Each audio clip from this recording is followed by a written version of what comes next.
बिस्मिल्लाहिर्रहमानिर्रहीम अस्सलाम वालेकुम डियर स्टूडेंट्स आज हम केमिस्ट्री क्लास 10 के बाब 18 साल्ट्स के मशक के ये तामीरी फ़िक्र पर मबनी सवालात करेंगे। ठीक है, इनकी तादाद टोटल 5 है। तो चले स्टूडेंट्स फर्स्ट हमारे पास क्वेश्चन है आयनिक साल्ट्स के मेल्टिंग पॉइंट्स आमतौर पर बहुत ज़्यादा क्यों होते हैं। तो इसका आंसर पीछे है, देखें पेज नंबर 64 पर आएंगे। ठीक है, यहाँ पर उन्होंने आयनिक कंपाउंड्स लिखा है तो आप कंपाउंड की जगह साल्ट्स लिख लीजिएगा। ठीक है, तो आयनिक साल्ट्स के क्रिस्टल एटम्स में मौजूद आयंस के दरमियान कशिश की बहुत मजबूत कुव्वतें होती हैं, यानी कि कशिश अपोजिट चार्जेस वाले आयंस होते हैं ना, पॉजिटिव और नेगेटिव, तो वो बड़ी मजबूती से एक दूसरे को कशिश करते हैं, ऐसे अट्रैक्ट करते हैं। ठीक है, तो उनमें मजबूत कुव्वतें हैं, इसलिए इन ताकतवर कुव्वतों को तोड़ने के लिए बहुत ज्यादा एनर्जी दरकार होती है। अगर हमने उनको पिघलाना है, मेल्ट करना है, तो उन ताकतवर अट्रैक्शन को तोड़ने के लिए हमें आग ज्यादा जलानी पड़ेगी बेसिकली। ठीक है, तो इस वजह से आयनिक कंपाउंड्स के मेल्टिंग पॉइंट बहुत ज्यादा होते हैं।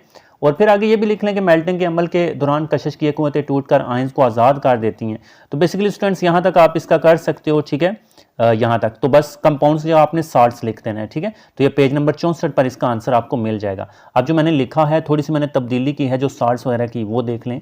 ये देख सकते हैं स्टूडेंट्स, चूंकि आयनिक साल्ट्स के क्रिस्टल एटम्स में मौजूद आयंस के दरमियान कशिश की बहुत मजबूत कुव्वतें होती हैं, इसलिए इन ताकतवर कुव्वतों को तोड़ने के लिए बहुत ज़्यादा एनर्जी दरकार होती है। वही जो बात मैंने पीछे बताई, बस क्या है कि आयनिक कंपाउंड्स की जगह आयनिक साल्ट्स लिख दिया, बाकी ये वही मैंने लिखा हुआ है। ठीक है, इस वजह से आयनिक साल्ट्स के मेल्टिंग पॉइंट्स बहुत ज़्यादा होते हैं और मेल्टिंग के अमल के दौरान कशिश की ये कुव्वतें टूटकर आयंस को आज़ाद कर देती हैं। ज़ाहिर सी बात है कि जब कशिश की कुव्वतें टूटती हैं तो आयंस आज़ाद हो जाएंगे, तो मेल्ट होंगे ना, हाँ पिघलेंगे वो।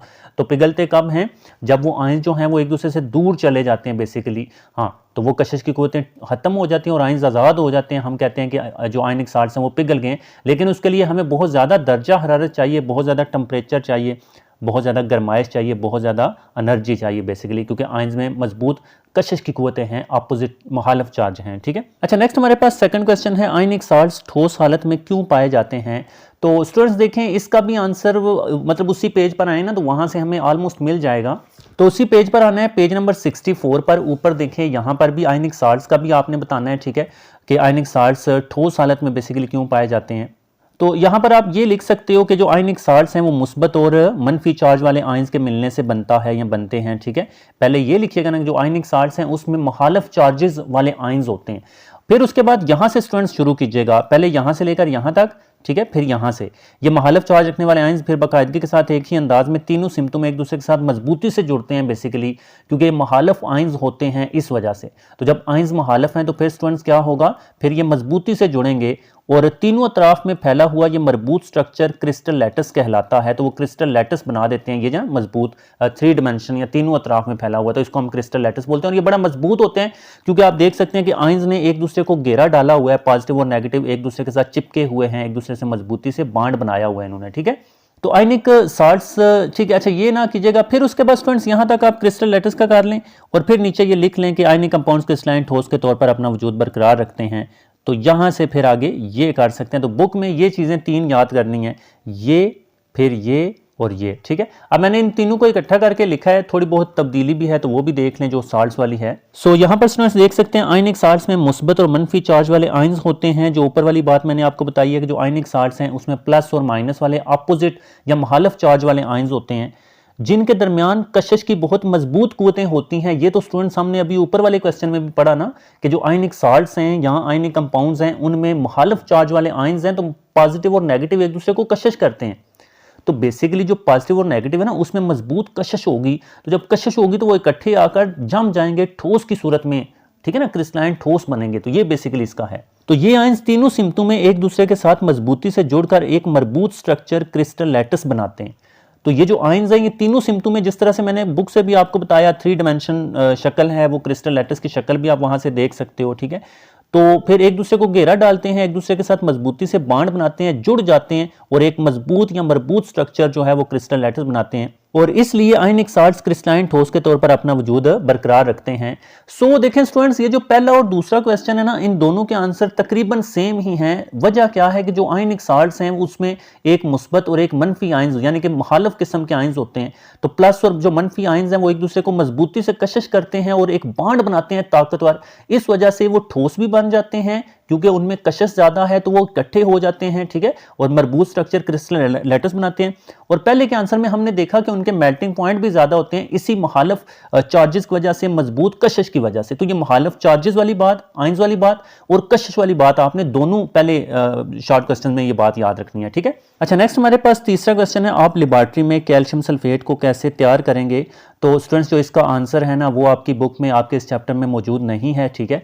तो इसको मैंने लिखा हुआ है पहले, लेकिन पहले उससे समझ लें, फिर जो लिखा हुआ है वहां से समझ लीजिएगा, ठीक है। तो बेसिकली स्टूडेंट्स जब भी हमने कैल्शियम सल्फेट को लेबॉरेटरी में तैयार करना है तो अच्छा तरीका यही है कि हम कैल्शियम क्लोराइड CaCl2 है, इसका रिएक्शन अगर हम करवा देंगे सोडियम सल्फेट के साथ Na2SO4 के साथ, तो फिर क्या बनेगा जी।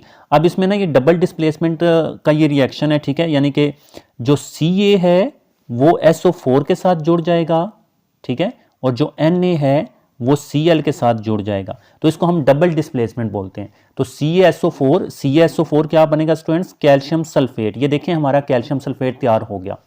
एंड प्लस अगर मैं आगे लिखूंगा Na2Cl2 है तो वो Na2Cl2 कोई कंपाउंड नहीं है, बल्कि इसको मैं NaCl लिखूंगा, NaCl, ये सोडियम क्लोराइड जो नमक है वो बन जाएगा। हमें कैल्शियम सल्फेट चाहिए था, इसको बैलेंस करने के लिए इधर सोडियम 2 है, क्लोरीन भी 2 है, तो इधर मैं 2 लगाऊंगा, कैल्शियम इधर 1 है, इधर भी 1 है, और ऑक्सीजन 4 है, इधर भी 4 है, ठीक है, बाकी सब बैलेंस है। तो ये स्टूडेंट्स हमें उधर इक्वेशन लिखनी है और फिर उसको बताना है स्टूडेंट्स के हमें कैल्शियम क्लोराइड और सोडियम सल्फेट के सॉल्यूशंस को मिलाना है, इससे कैल्शियम सल्फेट का सफ़ेद रंग का रसूब या एक तह बनेगी और उसको फिल्टर करके हम अलहदा बेसिकली कर लेते हैं, ठीक है। तो चलें स्टूडेंट्स, ये मैंने लिखा हुआ है, ये इक्वेशन आपको समझा दी है, वहां पर भी लिखी हुई है, तो आप ये समझ भी लें उधर से भी। सो यहां पर देख सकते हैं स्टूडेंट्स, कैल्शियम सल्फेट को लेबॉरेटरी में कैल्शियम क्लोराइड CaCl2 और सोडियम सल्फेट Na2SO4 के सॉल्यूशंस को आपस में मिलाकर तैयार किया जा सकता है, जिस तरह से मैंने आपको बात बताई। इस रिएक्शन के नतीजे में कैल्शियम सल्फेट, ये जो CaSO4 है, कैल्शियम सल्फेट की सफ़ेद तह यानी रसूब बनती है। सफ़ेद तह जो है इसको हम प्रेसिपिटेट भी बोल सकते हैं, रसूब प्रेसिपिटेट को बोलते हैं, इंग्लिश में प्रेसिपिटेट है। तो ये मतलब ना हल नहीं होती जो रसूब है, हाँ, तो ये सफ़ेद तह बन जाती है उस सोल्यूशन में, जिसे फिल्ट्रेशन के जरिए अलग किया जाता है, फिर फिल्टर करके इस तह को, सफ़ेद तह को हम अलहदा कर लेते हैं, तो फिर ये जो बेसिकली कैल्शियम सल्फेट है ये हमें मिल जाता है। तो आप देख लेना, ये वही स्टूडेंट्स रिएक्शन है जो मैंने आपको समझाया है। कैल्शियम क्लोराइड है, ठीक है, कैल्शियम क्लोराइड मिलेगा सोडियम सल्फेट के साथ, तो इसमें calcium sulphate plus sodium chloride हमें मिल जाएगा। तो ये नीचे अपनी इक्वेशन भी जरूर स्टूडेंट्स लिखनी है, ठीक है। इक्वेशन अगर आपको याद हो गई तो ये ऊपर वाली बात तो वही है ना, किन किन को मिलाना है, क्या क्या बनेगा फिर सफ़ेद, बस ये आपने याद रखना है, कैल्शियम सल्फेट जो है ना उसका रंग सफ़ेद होता है, ठीक है, ये आपने याद रखना है। सो ओके स्टूडेंट्स, इसको अच्छी तरह से आपने समझ भी लेना है, ठीक है, और ये अच्छी तरह से समझ कर याद कीजिएगा। अच्छा, नेक्स्ट हमारे पास 18.4 है, NaCl और MgCl2 के मेल्टिंग पॉइंट्स का मुआवजना करना है। तो स्टूडेंट्स ये जो NaCl है ना, ये सोडियम क्लोराइड है, ठीक है, इसका जो मेल्टिंग पॉइंट होता है ना वो 801 डिग्री सेल्सियस होता है, 801 डिग्री सेल्सियस। और जो मैग्नीशियम क्लोराइड है इसका जो मेल्टिंग पॉइंट है स्टूडेंट्स वो 714 डिग्री सेल्सियस होता है।